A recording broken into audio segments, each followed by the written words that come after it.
Isinusulong ng Rural Health Unit ng Parang ang mas accessible at inclusive na serbisyong pangkalusugan para sa lahat sa pamamagitan ng Purok Kalusugan Program. Ang PPP Story mula kay Jen Garcia. Matagumpay na isinagawa ng RHU Parang Maguindanao del Norte ang Purok Kalusugan sa Barangay Making at Barangay Gadungan, isang hakbang para ilapit mismo sa komunidad ang mga pangunahing serbisyong medikal. Sa halip na hintayin ng mga residente na pumunta sa health facility, ang health workers na mismo ang lumapit sa bawat purok.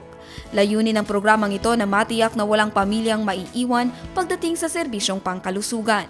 Kabilang sa mga serbisyong ibinigay, ang general consultation, operation timbang para sa mga bata, oral health services, at pagsasama-sama ng iba't ibang health programs sa isang komprehensibong outreach activity.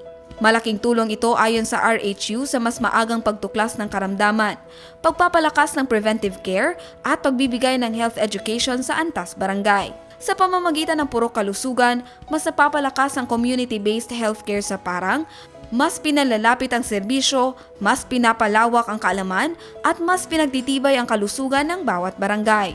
Jen Garcia, iMinds, Philippines.